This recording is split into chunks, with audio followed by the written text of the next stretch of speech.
On April 23, 1918, the French newspaper Le Matin published an article. Its headline read, "Manfred von Richthofen has been shot down in the vicinity of Amiens. There is no certainty yet as to what exactly happened, though it is certain this will be a huge blow for the German morale." We see it as righteous vengeance. This French newspaper wasn't too wrong. Von Richthofen's death indeed was a massive blow to the German morale, because over 100 years after his death, many still know him by his alias, the Red Baron. He was the ace of aces, with 80 aerial victories during the First World War credited to his name. During his life, the Red Baron was already a living legend, yet he didn't see the end of the First World War, but after his death, the legend around him only expanded.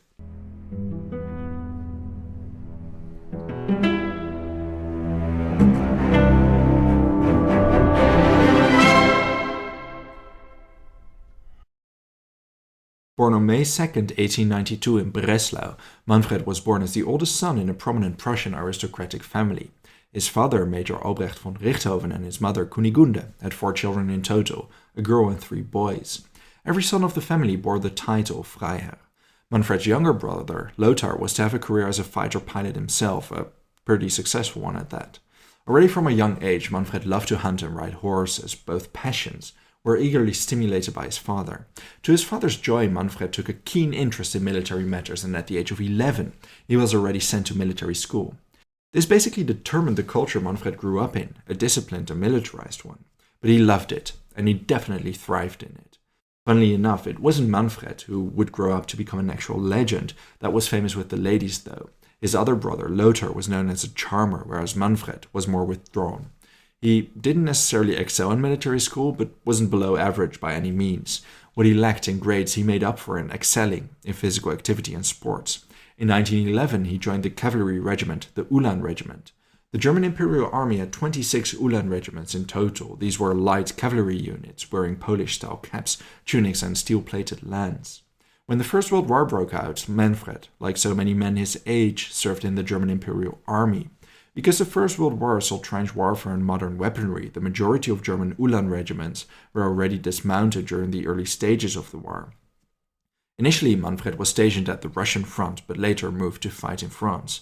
He was an intelligence officer and described his role as boring because he wasn't deployed for actual action. At his own request in May 1915, he was moved to die Fliegertruppen des Deutschen Kaiserreiches, which 1 year later was renamed to the Deutsche Luftstreitkräfte, the German Air Force. In late 1915, he served as an observer gunner to other pilots, learning the trade of flying a 2-seater, armed solely with a rear gun, and improving his machine gunning skills. The stories from this time are already pretty adventurous, even though Manfred himself wasn't in control of the aircraft. For example, flying over the Russian front, there was an instance where the plane nearly crashed into a city occupied by the enemy. Another time they had to crash land near enemy-held territory due to a defective engine. Above Belgium, on another flight, the machine broke down as well, and the airplane nearly crashed into the sea. And Manfred's first kill, although it wasn't officially recognized, was during aerial combat above Champagne, France, where he shot down a French reconnaissance plane. After serving as an observer gunner for 6 months, Manfred met Oswald Bulke by accident on a train ride to a military base.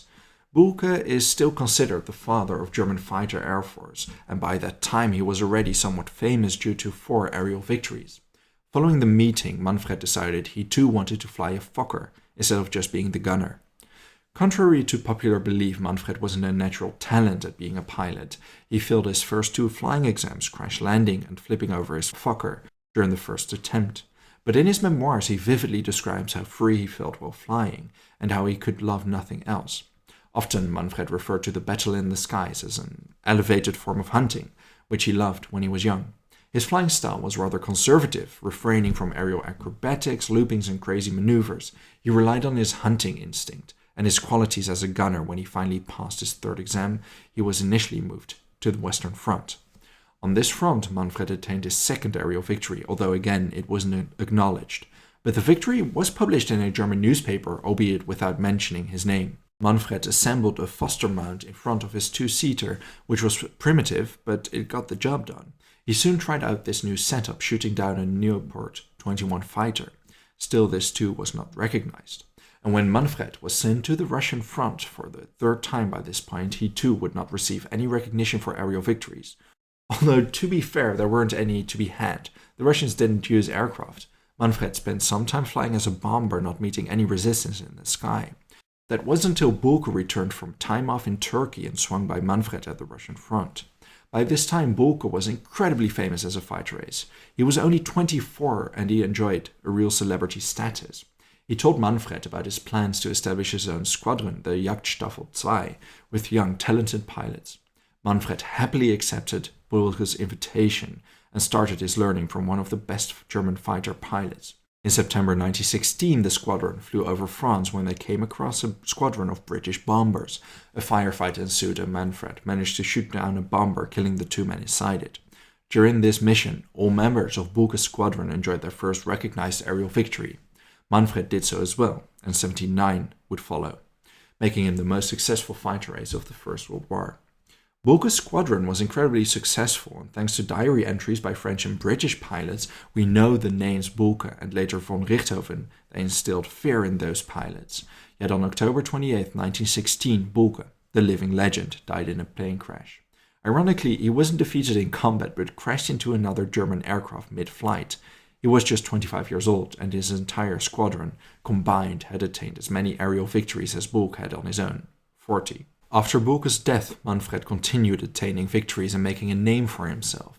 One of the most famous moments when he was engaged in a dogfight with a Victoria Cross recipient, the British Lanu George Hawker, the best British fighter ace at the moment. Manfred described him as the British Bulke. Manfred flew an Albatros D2 and Hawker the older DH2. He shot down his plane, not realizing he had just shot down the most feared British ace until he read the news. Manfred later wrote about it in his autobiography. He described their dogfight as a near theatrical piece, with Hawker making eye contact at a certain point and the British pilot smiling and waving at him briefly. After 16 aerial victories, Manfred was awarded the Pour le Mérite, one of the highest military orders of the German Empire. That same month, it was January 1917, he was given command of the Jagdstaffel 11, the so-called Red Pirates. Under Manfred's command, the squadron grew out to be one of the most feared German fighter squadrons. His men described him as an inspired leader that motivated the men. It surely showed. All members of Jasta 11, as the squadron was called, became aces. Manfred was quite able to navigate the German bureaucracy and managed to get all his men new aircraft within a few weeks. This photograph shows the Jasta 11 with their Albatros D3 biplane fighter aircraft. Around this time, Manfred decided to paint his Albatros red, simply stating that one day he had the urge to paint it and decided to follow through. It is where he got the name the Red Baron. Half a year later, Manfred received command of the Jagdgeschwader 1's, composed of 4 Jastas squadrons.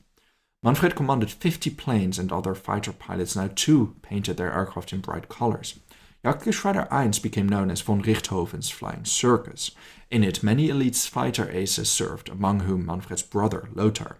Before his last flight, Manfred was shot out of the sky twice. Both times he managed to crash land and survive, however. He nearly died in the summer of 17 after a battle in the skies of Flanders. After this, he had to recuperate for a while due to a pretty severe injury to his head. His tally by this point was 57. He wasn't just going to wait out the war though, and as soon as he could, he once again was flying above the battlefield, engaging in battle with enemy planes. Probably because he was back in the field, or sky, his head injury didn't heal properly and he eventually was forced to take leave. He used his time to write his autobiography, Der Rote Kampfflieger. It contained a lot of detailed and personal accounts of aerial combat and Manfred's opinion of both allied and adversary pilots. On April 20th, 1918, he attained his 80th and last victory. He managed to down a Sopwith Camel of the Royal Flying Corps. One day later, he was shot down himself, 2 months before his 26th birthday. That fateful day, he chased another Sopwith Camel, flown by the inexperienced pilot Wilfred May. Canadian Captain Arthur Roy Brown commanded the squadron, and 2 flew with May. When Manfred started to chase May, Brown in turn started chasing Manfred. The planes went incredibly low, nearly flying at the height of treetops. It is a hotly debated subject what happened during that chase. What is known is that besides Captain Brown, soldiers on the ground shot at Manfred's aircraft as well, and that Manfred eventually crashed down. The Royal Flying Corps credited Arthur Roy Brown for downing Manfred, but there is historical debate about where the fatal shot was fired from. There have been multiple investigations about who killed the Red Baron. but none proved conclusive. An autopsy concluded he died from a bullet through the chest, so although Brown received official credit, machine gun fire from the ground is also likely to be the direct culprit. According to modern historians, it is very likely that the Red Baron was, in fact, killed by an Australian anti-aircraft gunner, Sergeant Cedric Popkin. Okay, so something that's incredibly interesting is a neuropsychological analysis of the Red Baron, mostly surrounding his death. Because Manfred was known as a rational, conservative pilot, never taking unnecessary risks. It's what made him so successful. Yet several studies claim that his last flight was incredibly risky, flying low and chasing someone while being chased himself. Some neuropsychologists claim that when Manfred sustained a head injury earlier, it actually affected his brain more than initially expected, and he changed as a person because of it. An injury to the frontal lobe of the brain is often noticed by impulsive antisocial behavior and impeded judgment calls. It's something interesting to think about and consider. Ironically, on the day that von Richthofen's remains were found, the German radio announced his 79th and 80th victory. The command of the Jagdgeschwader 1's, or Flying Circus, was taken over by Hauptmann Wilhelm Reinhardt, who died in a flying incident. The last commander of the unit was Oberleutnant Hermann Göring. Yeah, that one. But that's a story for another time, because that definitely deserves its own video. Von Richthofen still plays an important role in today's culture. Nearly everyone has at least heard of the Red Baron. Legends and myths formed around him, and his story and even popular culture embraces him.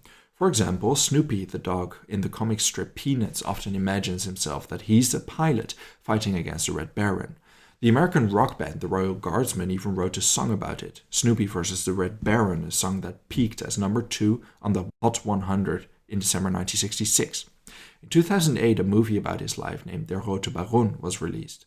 Although the film is fascinating and I certainly recommend you watch it, there are several historical inaccuracies. The Canadian Captain Brown, for example, played an important role in his death, but in the film he is shot and taken prisoner. Another thing is Manfred having pacifist tendencies near the end of his life, which isn't based on any credible evidence. Lastly, he supposedly had a fling with Käthe Oltersdorf, his nurse, when he was hospitalized, but aside from her caring for him as a nurse, nothing is known about the relationship. Either way, thank you for watching this video. If there's a topic or event you'd like to know more about, let me know your thoughts in a comment. I would also really like to thank all my patrons and channel members. If you enjoy House of History and want to support my work, consider checking me out on Patreon or becoming a channel member.